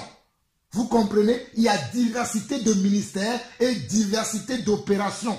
Je préciserai toujours ces choses. Il y a diversité de ministères et diversité d'opérations. Comme j'ai pris l'exemple tout à l'heure des 5 doigts de la main, nous ne sommes pas tous pareils dans le corps du Christ. Nous n'avons pas le même rôle dans le corps du Christ. Nos rôles sont différents les uns aux autres, mais nous travaillons tous pour le même Seigneur. Nous travaillons tous pour le même Dieu qui nous a appelés, mais il nous a appelés, il nous a donné des semences différentes afin que nous nous complétons les uns les autres. Nous nous complétons. Dans le royaume de Dieu, nous devons comprendre que nous nous complétons. Il y a des choses que je ne peux pas faire. Si je sais que je ne peux pas faire et que je connais un frère ou quelqu'un ou une sœur que je vois que lui il peut le faire, si vous me le demandez, je vous dirai demandez plutôt à ce frère là et vous demandez plutôt à cette sœur là, parce que je vois que lui ou elle, il a cette grâce là, il a cette semence là en lui, parce que j'ai remarqué cela en lui. Donc je vais vous envoyer vers cette personne parce qu'il est le plus approprié à vous aider. Moi je ne suis pas le plus approprié à vous aider parce que je n'ai pas ce don là, je n'ai pas cette capacité là, je n'ai pas ce talent là. Vous comprenez mes frères et sœurs, c'est important ces choses. Nous avançons, nous arrivons au verset 10. À un autre le don d'opérer des miracles, à un autre la prophétie. Hein? Vous qui dites que, surtout les femmes qui disent que je suis prophétesse. Non, tu ne peux pas être une prophétesse qui enseigne les gens, qui encadre.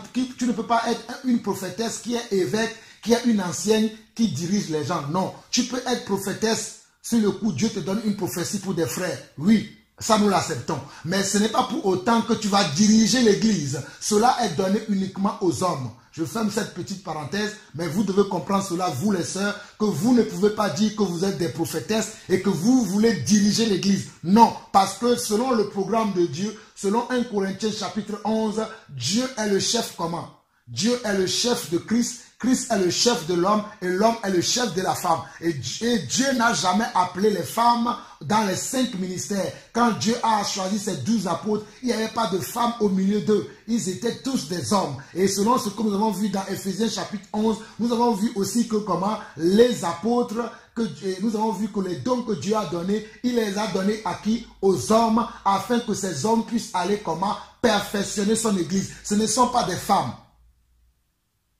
Donc, nous voyons ici au verset 10 qu'à un autre, le don d'opérer des miracles, à un autre la prophétie, à un autre le discernement des esprits, à un autre la diversité des langues, à un autre l'interprétation des langues. Regardez, quand vous attendez à un autre, à un autre, à un autre, à un autre, ça veut dire que dans le corps du Christ, nous ne sommes pas tous pareils. Nous sommes différents des uns des autres, mais nous travaillons pour le même Seigneur. Je précise encore, ça veut dire que dans le corps du Christ, nous ne sommes pas tous pareils, nous sommes différents des uns des autres, mais nous travaillons pour le même Seigneur. Mais une seule personne peut avoir 2, 3, 4 dons, c'est possible. Parce que c'est Dieu qui donne.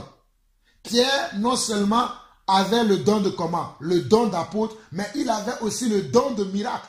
Ainsi que Jean, ainsi que Pierre, ainsi que Paul. Vous comprenez cela?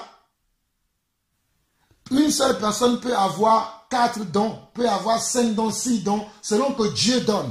Une seule personne peut avoir. Mais comprenez que nous sommes différents. Il y a quelqu'un, nous ne sommes pas tous. Quelqu'un peut avoir que 2 dons, comme quelqu'un peut avoir un seul don, parce que c'est Dieu qui donne. Peut-être Dieu voit que ici, s'il te donne peut-être 3, 4 dons, tu ne pourras pas l'utiliser à bon escient, tu seras infructueuse. Il préfère le donner à quelqu'un qui va voir que lorsqu'il va lui donner ce don, ce talent-là, cette personne-là va beaucoup travailler pour lui. C'est Dieu qui juge, ce n'est pas moi qui juge. Vous comprenez cela? C'est très important. Et au verset 11, il va dire quoi? Un seul et même esprit opère toutes ces choses, les distribuant à chacun en particulier comme il le veut. Regardez, un seul et même esprit opère toutes ces choses, les distribuant à chacun en particulier comme il le veut. Regardez bien, un seul et même esprit opère toutes ces choses, opère toutes ces choses, oh alléluia, les distribuant à chacun en particulier comme il le veut. Qui fait ça? C'est un seul, une seule personne, un seul esprit. Quel est cet esprit? C'est l'esprit de Dieu. Quel est cet esprit? C'est l'esprit de Jésus-Christ. Quel est cet esprit? C'est le Saint-Esprit. C'est pour ça que Jésus a dit à ses disciples dans Jean le chapitre 16 ou le chapitre 17 que lorsque je m'en irai, je ne vous laisserai pas tout seul, mais je vous enverrai comment? Mon esprit, le Saint-Esprit. Lui, il vous annoncera comment? Toutes les choses que je vous ai déjà annoncées. Il vous annoncera même les choses à venir. C'est pour cela que c'est le Saint-Esprit qui est le grand apôtre, le grand dirigeant de l'Église. C'est lui qui est le grand évêque de l'Église. Et c'est lui-même Jésus. Parce que nous savons que le Seigneur, c'est l'Esprit. Savez-vous cela? Le Seigneur, c'est l'Esprit. Il est parti là où il était avant, mais il est revenu sous forme d'esprit à chacun d'entre nous et il a mis en nous, chacun d'entre nous, une partie de sa semence afin que nous allions dans le monde et que nous portons du fruit, afin que nous allions dans le royaume, dans son église et que nous nous aidons les uns les autres afin qu'il y ait dans la maison de Dieu toute la connaissance qu'il faut, toute la sagesse qu'il faut, tout l'amour qu'il faut, tout le discernement qu'il faut et que tout dans sa maison, qu'il y ait de la paix, qu'il y ait de la sérénité, qu'il y ait de la confiance, qu'il y ait de l'amour. Mais aujourd'hui, qu'est-ce qu'il y a? Il y a des rivalités. Il y a des rivalités. Il y a même de la jalousie. Un frère a un don de miracle. Tu n'as pas le don de miracle. Tu l'envies. Tu le jalouses. Tu le traites de tous les mots. Tu murmures derrière lui. Mes frères, que cela ne soit pas ainsi. Si toi aussi tu as besoin de ce don, prie le Seigneur et le Seigneur te donnera cette capacité, ce don-là, s'il juge que tu le cherches pour une bonne cause. Parce que certains d'entre vous, vous convoitez, comme Jacques nous dira dans Jacques 4, vous convoitez et vous n'avez pas. Parce que vous cherchez dans le but de comment? De satisfaire vos passions. Moi, quand je demande un don à Dieu, ce n'est pas pour satisfaire mes passions, mais c'est pour être utile dans son œuvre. C'est pour être utile dans sa maison. C'est important. Regardez bien le verset 11 de 1 Corinthiens chapitre 12. Il dit c'est un seul et même esprit qui opère toutes ces choses, les distribuant à chacun en particulier comme il le veut. Je veux bien que mes frères, vous retenez ce mot comme il le veut, comme toi tu le veux. Non. Comme le Seigneur Dieu lui-même, il le veut, selon le besoin que lui, il trouve dans son église, selon le besoin que lui, il voit dans sa maison, c'est lui qui distribue le don, c'est lui qui distribue le talent, c'est lui qui donne la grâce, c'est lui qui donne la semence. C'est lui qui t'appelle. Ce n'est pas toi qui vas l'appeler, mais c'est lui qui t'appelle. Mais si tu as besoin, tu peux demander, car il a dit aussi, demandez et l'on vous donnera. Cherchez et vous trouverez. Frappez et l'on vous ouvrira. Mais quand tu demandes, cela ne veut pas dire que parce que tu as demandé, que c'est obligé que Dieu te donnera. Dieu va chercher pour quelle motivation tu demandes, pour quel but tu demandes, pourquoi tu veux. Et c'est en fonction de ces choses-là que Dieu te donnera. Si Dieu juge bon, que bon, tu as la bonne attitude, le bon comportement, c'est en fonction de cela que Dieu va te donner ce don-là. Vous comprenez? C'est important. N'oubliez pas que, comme je viens de vous le dire, et vous, même si vous avez le temps, lisez toute la suite du passage. J'aimerais avancer, mais lisez toute la suite du passage et vous allez comprendre. Il dit un seul et même esprit opère toutes ces choses. N'oubliez pas que c'est un seul et même esprit qui permet que quelqu'un ait le don de foi, qui permet que quelqu'un ait le don de miracle, qui permet que quelqu'un ait le don d'interprétation des langues, qui permet que quelqu'un ait le don des langues, qui permet que quelqu'un ait la parole de connaissance, qui permet que quelqu'un ait la parole de sagesse, qui permet que quelqu'un ait le don de guérison. C'est un seul et même personne, une seule même personne, c'est un seul et un même esprit qui fait cela. Ce n'est pas différentes personnes, c'est une seule, comme nous l'avons vu dans Ephésiens 4, il y a comment? Il y a un seul Dieu et un seul Seigneur. Il y a un seul baptême, il y a un seul esprit qui agit dans le corps du Christ. C'est le Saint-Esprit, c'est l'Esprit de Dieu, c'est l'Esprit de Jésus-Christ, c'est l'Esprit de notre Père qui agit dans son Église parce que c'est lui qui crée son Église. Comme Jésus a dit à Pierre, il a dit à Pierre, si tu as Pierre, je bâtirai mon Église et le séjour des morts ne prévaudront point contre elle. Vous comprenez cela, mes frères? C'est important. Nous allons avancer. Nous allons aller dans Romains chapitre 12. Romains chapitre 12. Romains chapitre 12. Romains chapitre 12. Nous allons aller dans Romains chapitre 12 et nous allons lire un passage là-bas très rapidement. Allons-y très rapidement. Romains chapitre 12 pour compléter ce que je viens de dire, pour que vous sachiez qu'il y a aussi d'autres dons. Romains chapitre 12. Nous allons lire à partir du verset 6 jusqu'au verset 8. Romains chapitre 12 du verset 6 au verset 8. Il dit quoi? Romains chapitre 6 au verset 8 dit, puisque nous avons des dons différents, selon la grâce qui nous a été accordée, regardez encore, puisque nous avons comment? Des dons différents. Puisque nous avons comment? Des dons différents. Un menuisier n'est pas pareil à un plombier. Un plombier n'est pas pareil comment à un électricien. Un électricien n'est pas pareil à comment à un maçon. Mais pourtant, ensemble, ils construisent une maison. Vous voyez cela? Dans la maison, le maçon va intervenir. Dans la maison, le plombier va intervenir. Dans la maison, l'électricien va intervenir. Dans la maison, le cuisinier va intervenir. Il va placer la cuisine. Dans la maison, oh, le peintre va intervenir. Il va faire la peinture dans la maison. Il y a des gens qui sont maçons, mais qui sont aussi comment peintres. Il y a des gens qui sont peintres, qui sont aussi comment électriciens. Ils ont comment deux dons, donc ils sont différents. Mais tu vas voir qu'il y a certains, ils sont uniquement comment que des maçons. Ils ne peuvent pas faire de la peinture parce qu'ils peuvent faire que comment de la maçonnerie. C'est la même chose dans le royaume de Dieu. Dans le royaume de Dieu, il y a des gens qui peuvent faire plusieurs choses. Il y en a qui ne peuvent pas parce qu'ils n'en ont pas la capacité. Même s'ils veulent le faire, ils vont bricoler. C'est pour ça que je vous dis qu'il y a des pasteurs bricoleurs, il y a des apôtres bricoleurs, il y a comment? Il y a des évangélistes bricoleurs, il y a des prophètes bricoleurs. Sachez-le maintenant. Et il y a des gens qui ont un discernement comment bricoleur aussi. Ils ont une foi bricoleur. Ils ont comment une parole de connaissance bricoleur, ainsi de suite. C'est pour ça que vous devez comprendre ici, comme on nous dit, puisque nous avons des dons différents, selon la grâce qui nous a été accordée, que celui qui a le don de prophétie les exerce en proportion de la foi.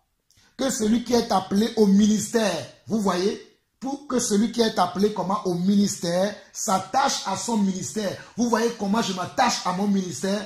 Mes frères, imitez-vous et imitez-moi parce que je m'attache beaucoup à mon ministère. Je sais quelle grâce Dieu m'a accordée. Je sais quelle faveur Dieu m'a donnée. Je sais quelle semence Dieu a mis en moi. Je m'attache beaucoup à ce ministère-là. C'est important. Que celui qui est appelé au ministère s'attache à son ministère. Que celui qui qui enseigne s'attache à son enseignement, et celui qui exhorte comment? À l'exhortation, que celui qui donne le fasse avec libéralité, que celui qui préside le fasse avec zèle, que celui qui pratique la miséricorde le fasse avec joie. Vous voyez que même avoir le don de miséricorde, avoir la miséricorde, c'est un don.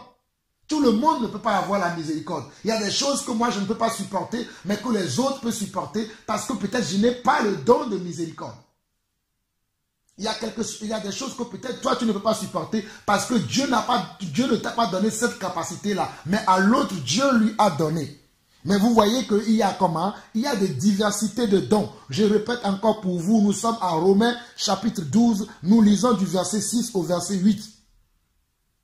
Il dit, puisque nous avons des dons différents, puisque nous avons comment des dons différents, frères et sœurs, n'oubliez pas cela, nous avons des dons différents. Quel est le don, le talent qui est en toi? Quelle est la grâce que tu as reçue du Seigneur? Utilise ce don, ce talent-là pour l'œuvre de Dieu. Je continue. Selon la grâce qui nous a été accordée, ça veut dire quoi? Selon le sperma que nous avons reçu, selon la sémence que Dieu nous a donnée, que celui qui a le don de prophétie l'exerce en proportion de comment? De la foi.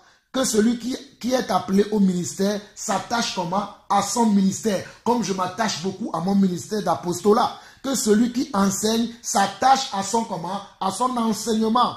Que celui qui exhorte à l'exhortation. Que celui qui donne le fasse avec libéralité. Que celui qui préside le fasse avec zèle. Que celui qui pratique la miséricorde le fasse comment? Avec joie. Mes frères, vous-même, vous méditerez ces passages aussi longtemps que cela se doit. Là où moi, je n'ai pas été beaucoup plus convaincant, mon Dieu lui-même vous convaincra. Je vais lire encore un verset. Je vais lire encore un verset et je vais m'arrêter là pour cette troisième partie de l'appel. Nous continuerons la prochaine fois si le Seigneur ne revient pas. Nous lisons 1 Timothée chapitre 4. 1 Timothée chapitre 4. 1 Timothée chapitre 4. 1 Timothée chapitre 4. 1 Timothée chapitre 4.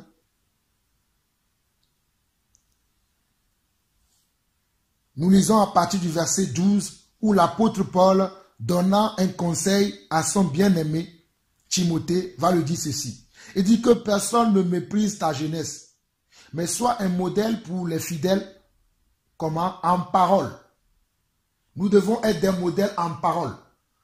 Dans la bouche d'un homme de Dieu, un homme qui est appelé au ministère, il ne peut pas avoir des paroles comment? De grossièreté. Comme je vois des gens aujourd'hui avec des paroles de grossièreté. Je vois des gens qui disent des gros mots même lorsqu'ils enseignent, lorsqu'ils parlent de Dieu. Dans la bouche d'un homme de Dieu, ce qui doit sortir, ce ne sont que des paroles de bénédiction et des paroles non des paroles de malédiction. Donc je vois dans la bouche de quelques-uns parmi nous des paroles de grossièreté. Des choses même honteuses sortent de leur bouche. Ce n'est pas normal. Mais nous continuons. Que personne ne méprise ta jeunesse, mais sois un modèle pour les fidèles en parole, en conduite, en amour, en foi et comment? En pureté. Regardez, que personne ne méprise ta jeunesse, sois un modèle pour les fidèles en parole, en conduite, en amour, en foi et comment aussi? Et en pureté. Regardez ce qu'il dit. Jusqu'à ce que je vienne, applique-toi à la lecture, à l'exhortation, à l'enseignement. C'est pour ça que je m'applique beaucoup à vous enseigner. Je m'applique comment? À vous enseigner. Je m'applique comment? À vous enseigner. Parce que moi-même, je m'applique comment? À la lecture de la parole. Je médite beaucoup la parole. Je prie beaucoup. Je lis beaucoup la parole. Mais je le fais non pas pour moi seul, mais je le fais pour avoir de quoi vous dire lorsque le Seigneur permettra que je sois avec vous ou que je sois devant vous. Je le fais aussi pour que le Seigneur puisse m'inspirer, pour que le Seigneur puisse m'enseigner, pour que le Seigneur puisse montrer les rouailles de sa parole, les rouailles de sa volonté, les révélations de sa parole, les révélations de sa volonté. Verset 14, regarde quoi? Regardez. Il dit, ne néglige pas le don qui est en toi. Beaucoup d'entre vous, vous négligez le don qui est en vous. Vous négligez la sémence de Dieu qui est en vous. Le Seigneur, par ma bouche, te dit, toi mon frère, toi ma soeur, que tu ne dois pas négliger le don qui est en toi. Certains d'entre vous, vous avez le don de diriger vos enfants, mais vous avez la négligence. Vous perdez tellement le temps dans les églises et vous, et vous négligez vos familles. Dieu t'a fait la grâce d'être comme une mère de famille. Cette don n'a pas été donné à tout le monde. Parce qu'il y a des gens qui prient aujourd'hui pour être maman. Ils ne le sont pas. Dieu t'a accordé la grâce d'avoir un mari, mais tu négliges ton mari. Mais pourtant, Dieu t'a donné la grâce d'avoir un mari. Il y a des sœurs qui prient aujourd'hui pour avoir un mari. Toi, Dieu t'a donné la grâce d'avoir une épouse, mais tu négliges ta femme. Oh, mon frère, ma soeur, que cette parole que tu l'écoutes aujourd'hui, que tu le reçois aujourd'hui, et commence à ne plus négliger ta famille, commence à ne plus négliger ton épouse ou ton époux, mais commence maintenant à les considérer, à prendre du temps avec eux, à manger avec eux, à partager avec eux, comme j'aime prendre du temps avec mon épouse et mes enfants, comme j'aime aller manger au restaurant avec mon épouse et mes enfants. Je dis à ma soeur, qui a aussi mon épouse, ma soeur, s'il te plaît, aujourd'hui, ne va pas à la cuisine. Nous allons manger dehors. Prends ton repos aujourd'hui. Et je les amène, elle et mes enfants. Nous sortons, nous mangeons, nous prenons du plaisir, nous jouons et après nous rentrons chez nous, nous reposer. Toi, tu as le don d'exhorter. Tu as ce don, mais tu ne cherches jamais à aller exhorter les frères. Tu négliges le don qui est en toi. Ce n'est pas possible. Mes frères et sœurs, réveillez-vous. Il est temps de sortir de vos sommeils. Vous avez tellement négligé le don de Dieu, mais que le Seigneur vous révèle que ce que je suis en train de vous dire, c'est la vérité. Beaucoup d'entre vous, vous négligez le don que Dieu a mis en vous. Vous négligez la sémence, le sperme de Dieu en vous, vous le négligez. Le sperme de Dieu en vous, vous le négligez. Je vous ai dit que le sperme, c'est un mot grec qui veut dire la semence en français. Vous le négligez. Ne négligez plus le don de Dieu en vous. Mettez en pratique nos enseignements, mettez en pratique nos conseils et vous verrez la gloire de Dieu sur vos vies. Je continue. Ne néglige pas le don qui est en toi, qui t'a été donné par prophétie, avec l'imposition des mains de l'Assemblée des anciens. Je vous disais dans la première partie que vous qui avez reçu surtout le don ministériel, vous devez rester au pied d'un ancien pour apprendre avant de vous lancer dans votre ministère. Ne soyez pas pressés. Jésus, lorsqu'il a appelé les 12 disciples, il les a formés d'abord avant de les envoyer. Il les a encadrés. Il a été d'abord un modèle pour eux. Trouvez un modèle, trouvez un modèle, trouvez un modèle. Mes frères et sœurs, trouvez un modèle. Ne soyez pas pressés, ne soyez pas pressés. Ne courez pas à vos pertes, ne courez pas à vos pertes, ne courez pas à la confusion parce que vous serez confus après, vous serez confus après. Je vous en supplie, cherchez un modèle, restez à son pied, apprenez avec lui. Que l'histoire d'Élie et Élisée vous enseigne. Que l'histoire d'Élie et Élisée vous enseigne. Que l'histoire de Moïse et Josué vous enseigne. Que l'histoire de Paul et de Timothée vous enseigne. Parce que vous ne pouvez pas vous lancer tout seul. Vous avez besoin de quelqu'un qui soit comme votre conducteur, quelqu'un qui soit votre modérateur, quelqu'un qui vous conduit, qui vous donne des conseils, quelqu'un qui a de la maturité, de la sagesse, parce qu'il a beaucoup marché avec Dieu. J'avance. Verset 15, il dit quoi? Occupe-toi de ces choses, donne-toi tout entier à elles, afin que tes progrès soient évidents pour tous. Regardez mes frères, occupe-toi de ces choses, donne-toi tout entier à elles, afin que tes progrès soient évidents comment? Pour tout. Veille sur toi-même et sur ton enseignement, persévère dans ces choses, car en agissant ainsi, tu te sauveras toi-même et tu sauveras ceux qui t'écoutent. C'est pour cela que c'est important que vous nous écoutez. Parce que mes frères et sœurs, je sais que je suis sauvé. Et je sais que je serai sauvé. J'ai la certitude de cela. C'est pour cela que je vous donne les enseignements que j'ai reçus du Seigneur, qui me donne l'assurance totale que je serai sauvé, qui me donne la confiance totale au Seigneur. Si vous pratiquez ces choses, comme on le voit ici, il dit que car en agissant ainsi, tu te sauveras toi-même et tu sauveras ceux qui t'écoutent. Tout le monde ne va pas nous écouter, mais vous qui allez nous écouter, vous qui allez mettre en pratique nos enseignements, vous verrez, vous rencontrerez du succès dans votre vie. Même s'il y aura des moments de difficulté, même s'il y aura des moments de peur, des moments de doute, des moments de questionnement, il y aura un temps, vous verrez le fruit de votre foi, vous verrez le fruit de votre travail. Aujourd'hui, je suis en train de récolter le fruit de mon travail, car j'ai toujours cru à la parole de Dieu, j'ai toujours cru à la sémence de Dieu en moi. Et aujourd'hui, je suis en train de voir le résultat de ce travail. Je suis sollicité pas possible aujourd'hui. Ce sont les résultats de mon travail. Donc, mes frères et sœurs, continuez vous aussi comment à travailler pour votre appel, à être occupé à cela. Je relis encore pour vous du verset 14 au verset 16. Ne néglige pas le don qui est en toi, ce qui t'a été donné par prophétie avec l'imposition des mains de l'assemblée des anciens.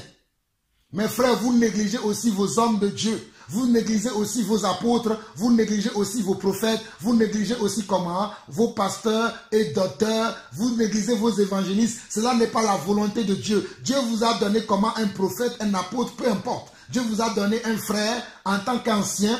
Et il a reçu une grâce selon les 5 ministères. Vous le négligez, vous ne l'écoutez pas, vous ne vous soumettez pas à son autorité, à la grâce qu'il a reçue du Seigneur. Cela n'est pas la volonté de Dieu. Soumettez-vous à vos anciens, soumettez-vous à ces hommes que Dieu a appelés afin qu'ils vous enseignent, afin qu'ils vous encadrent. Ne soyez pas des obstacles pour ces personnes, soyez plutôt des aides. Priez pour ces hommes-là, soutenez-les, que ce soit matériellement, que ce soit spirituellement, que ce soit financièrement. Soutenez ces personnes, c'est pour votre bien que je dis cela. Cela est de la volonté de Dieu.